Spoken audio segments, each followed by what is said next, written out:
तो दोस्तों ये है 7वां एपिसोड अपने 5वें सीजन का। सत्य क्या है, सत्य क्या है।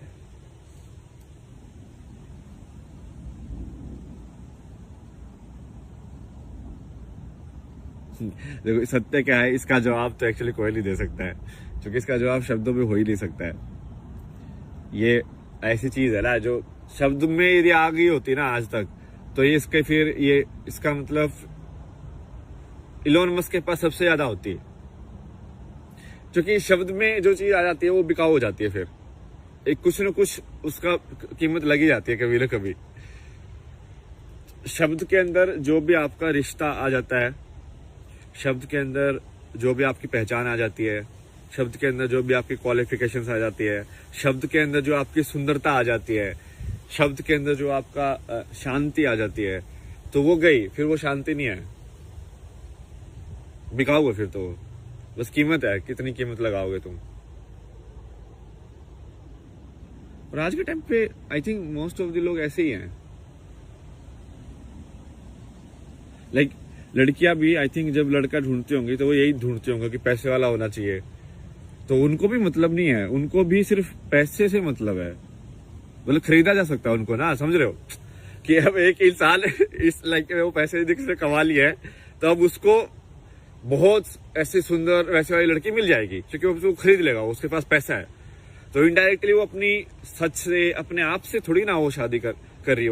वो लड़की उसके पैसे से शादी कर रही है और वो उसको खरीद रहा है। बेसिकली वो उसको ऑब्जेक्ट मानेगा पूरे टाइम। अब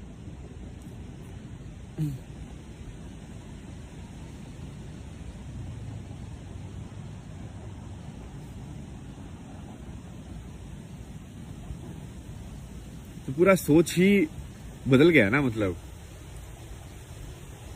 एक रिश्ता जो है, स्पेशली जो ये जो बोला गया है सीताराम या कृष्ण, राधा कृष्ण और ये सब का, उनका रिश्ता क्या है? उनका रिश्ता ये थोड़ी है कि उसके पास पैसा है उनका रिश्ता ये थोड़ी है कि भाई वो उसको क्या, तुमको क्या मिल जाएगा, क्या सेफ्टी मिल जाएगी, तुमको घर चाहिए, तुमको शॉपिंग कराएगा कि नहीं कराएगा। यही है क्या? मतलब कब शॉपिंग करा दी भाई, क्या करा दिया भाई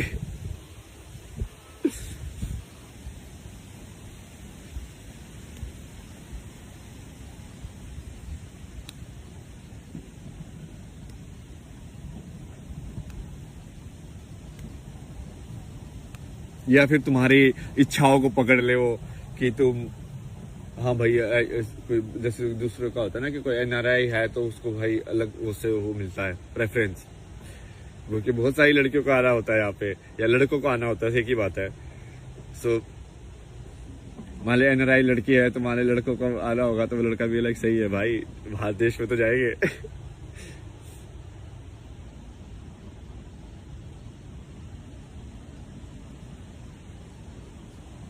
उसमें दिखाया था ना वो एनआरआई लड़का था अपना, कौन सी थी, कंगना रनौत वाली मूवी वो बोलता है अदरक की तरह बढ़ रहा है इधर से भी आदमी नहीं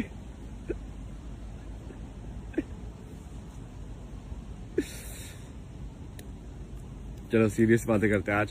आज आपको थोड़ा कुछ सिखाना है। तो एक टर्म होती है इंग्लिश के अंदर कि जनरेशनल पैटर्न्स, ठीक है।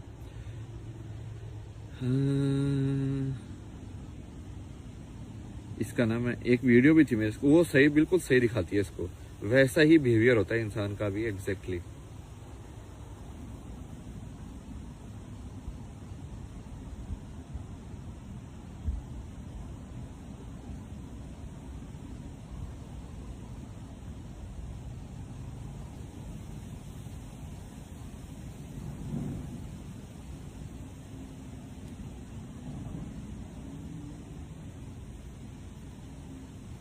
तो ना पहले ये देखो ये वाला, ठीक है। तो ये क्या है, एक एक्सपेरिमेंट है जिसमें उन्होंने क्या किया कि उन्होंने जो फ्लाइज थी उनको एक डब्बे में बंद कर दिया यहाँ पे, ठीक है। डब्बे में बंद कर दिया तो वो डब्बे के अंदर उड़ती रही, ठीक है, उड़ती रही। थोड़े टाइम के बाद क्या किया उन्होंने, इसके ढक्कन को हटा दिया, ठीक है। ढक्कन को हटाने के बाद भी वो फ्लाइज एक्चुअल के अंदर बाहर नहीं गई, मतलब वो फिर भी ऐसी ही उड़ती रही।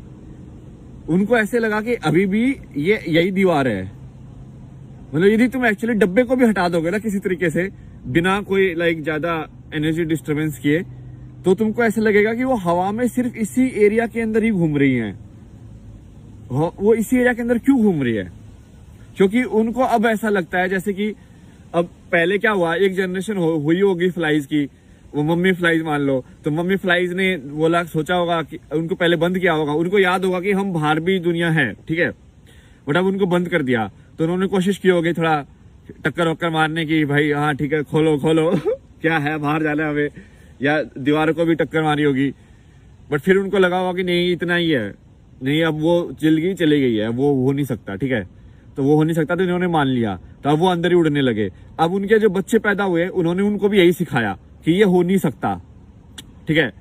अब वो जो बच्चे थे उनको तो ये भी नहीं पता था कि बाहर हो भी सकता है, समझ रहे हो, तो उनको तो सीधा यही पता चला कि हाँ ये तो हो ही नहीं सकता। तो अब उनके बच्चों के लिए तो बाहर है ही नहीं, मतलब इस लाइक कि उनका दिमाग में ही बैरियर बन गया कि ये है ही नहीं, मतलब। तो अब यदि तुम डब्बा हटा दोगे, ढक्कन भी हटा दोगे, तो भी वो ऐसे ही उड़ते रहेंगे, टक टक टक टक। इसको ही इंग्लिश में बोलते हैं कंडीशनिंग। कंडीशनिंग मतलब कि आपके दिमाग को कैसे ढाला जा सकता है। जैसे कुम्हार मिट्टी को ढालता है ना, वैसे ही कि आपके दिमाग को भी कैसे ढाला जा सकता है। कि वही बच्चा यदि उसको कोई अमेरिकन गोद में ले ले तो वो इंग्लिश बोलना सीख जाता है, और वही बच्चा यदि कोई मान लो हरियाणा में गोद में ले ले तो वो हरियाणवी बोलना सीखता है। ऐसे कैसे होता है? वो ढालना है, आप ढाल रहे हो उसको। जैसे आप उसको ढालोगे तो वो ढालना सिर्फ भाषा का नहीं होता है कि वो भाषा सीख रहा है, वो आपके बाकी चीजें भी सीख रहा है, वो आपका एनर्जी भी एब्जॉर्व कर रहा है, आपकी ऊर्जा भी देख रहा है वो। यदि बच्चे के आसपास इसलिए तो बोलते हैं कि अच्छी ऊर्जा बना के रखनी चाहिए, क्योंकि वो ऊर्जा देखता है, उसको आंखें तो नहीं है, उसके कान में इतना सुनने का उसको मतलब तो समझ में नहीं आता है, उसको तो सिर्फ वाइब्रेशन सुनाई दे रही है। तो यदि शोर शराबा या इस सब के बच्चा पैदा होगा तो वो उसके अंदर भी शोर शराबा ही होगा, मतलब उसकी एनर्जी भी वैसे ही घूम रही होगी ना भाई, उसको तो ऐसे लगेगा यही रियलिटी है। तो इसको बोलते हैं, और इसको साइकोलॉजी के अंदर आजकल एक टर्म आती है साइकोलॉजी और स्पिरिचुअलिटी के बीच में, जनरेशनल पैटर्न्स ऑफ ट्रॉमा। कि जनरेशनल पैटर्न्स ऑफ ट्रॉमा क्या होते हैं कि तुमको गुस्सा आता है जो कि तुम्हारे पापा को गुस्सा आता था, तुम्हारे पापा को इसलिए गुस्सा आता है जो कि उनकी मम्मी को गुस्सा आता था, उनकी मम्मी को गुस्सा इसलिए आता है क्योंकि उनके पापा को गुस्सा आता था। तो बेसिकली ये ट्रांसफर हो रहा है हर जनरेशन में गुस्सा। या ऐसे ही प्यार भी ट्रांसफर होगा कि जैसे ये तो देखा भी जा सकता है ना, तुम देखो ये पूरा जो जिनको एशियन कंट्रीज बोलते हैं, वैसे ये तो एशियन, अपन भी एशियन ही है, इंडिया भी, पता नहीं इंडिया को क्यों नहीं काउंट करते भाई, या तो इंडिया नहीं चाहता होगा, क्या पता, जो भी है। तो जैसे ये जो कंट्रीज है कोरियन, जापानीज, यहाँ के लोग अभी भी बहुत ज्यादा पीसफुल है यार। मतलब तुम उनका रहन सहन देखना, मतलब एक छोटे से कमरे के अंदर एक बेड को ऐसे नीट एंड क्लीन इतना अच्छे से लगाएंगे, सारा सवाल भी ऐसे होगा। तुम देख नहीं रहे हो क्या उनके अंदर एक वो बुद्ध का अभी भी वो है, एक चीज, एक वाइब्रेशन है उनके अंदर, वो चलने का उनका स्टाइल बिल्कुल आराम आराम से। जो कि जब किसी कल्चर पे वो चीज पेनिट्रेट कर जाती है ना तो वो रह जाती है। जैसे इंडिया के अंदर ये सब वाइब्रेशन जो है ना पुराने उनकी हैं अभी भी, शिव की, कृष्ण की वाइब्रेशन देखो अभी भी है, बहुत ज्यादा है कृष्ण की वाइब्रेशन। मतलब लोगों ने बहुत उल्लू बनाया, पैसे कमाने की कोशिश भी की है कृष्ण का नाम लेके, बट उसका सही में वाइब्रेशन, मतलब कि उसका कैरेक्टर जैसे बुद्ध का है, वो बुद्ध का कैरेक्टर ही तो है कि वो आराम से रहना है, ऐसे लाइक जैसे तुम इनका मेडिटेशन की वीडियो देखता हो तो कितना आराम से बोलते हैं ये लोग, ऐसे बोलते हैं, हम आपके लिए बोलेंगे क्योंकि मैं बोल रहा हूं। मतलब ये क्योंकि क्या करते हैं ना, माइंडफुल अवेयरनेस रखते हैं, तो ये शब्द के बीच बीच में भी गैप दे दे के कि हाँ मैं ही बोल रहा हूँ, लाइक बीच बीच में वो मेडिटेशन कर रहे हो, मतलब ये समझ रहे हो, बोलने के साथ साथ।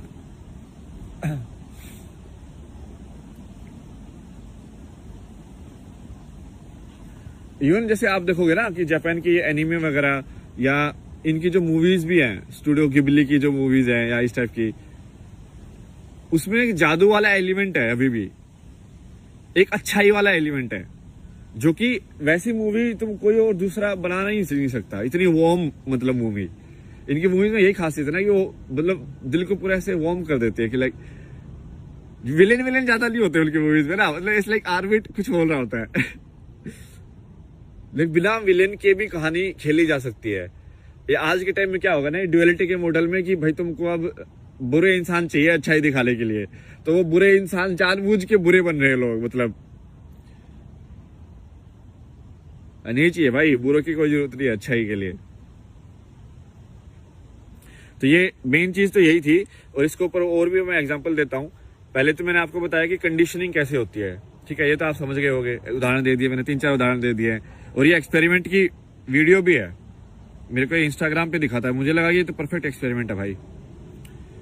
इंसान एक्चुअली में यही होता है, इंसान बस ये स्पेस की टर्म्स में हुआ इनका कि वो बाहर उड़ नहीं सकते, बट एक्चुअली में वो बाहर उड़ नहीं सकते, ये तो उनके दिमाग में बना है ना।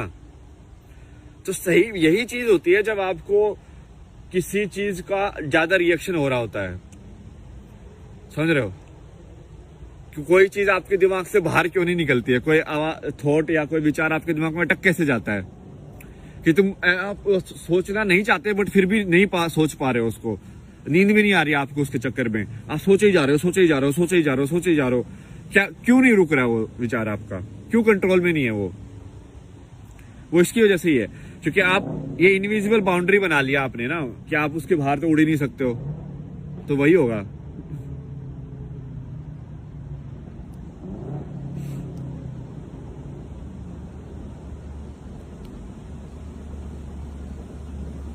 और ये थोड़ा एक्चुअल में ऐसा है नहीं है, मतलब थोड़ा और डीपर है कॉन्सेप्ट, बट कर्म का कॉन्सेप्ट थोड़ा सा ऐसा ही है। कर्म का कॉन्सेप्ट है कि बेसिकली जैसे इनके जो फ्लाइज के बच्चे पैदा हुए, अब उनको वो उतनी ही नॉलेज मिली कि इसके बाहर नहीं जा सकते।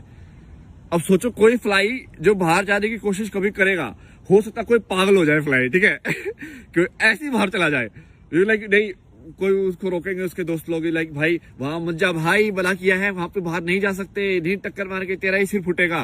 वो बोला कि नहीं मेरे को फर्क नहीं पड़ता, और वो कोशिश कर लेता है, ठीक है। इनमें से एक मक्खी कोशिश कर लेती है कि भाई मैं तुक्का मार के देख लेता हूँ, और क्या पता वो बाहर चला जाए, तो दूसरे वाले क्या सोचेंगे, वो भैंस की टांगे तो गायब हो गया मतलब तुम फ्लाइज के पर्सपेक्टिव से देखो, ऐसे ही ना जिंदगी को यदि दूसरे के पर्सपेक्टिव से देखना सीखोगे ना, तब आपके अंदर ह्यूमिलिटी भी आएगी और समझ भी आएगी। जैसे कल है ना, मैं एक बड़ा सा कुत्ता था ना जो एक वीडियो में भी आया था, लाइक जो पहाड़ी कुत्ता होता है ना, अपने पहाड़ों में भी होता है, बहुत बड़ा सा, लाइक घना इतना मोटा फर होता है उसका, वो काला।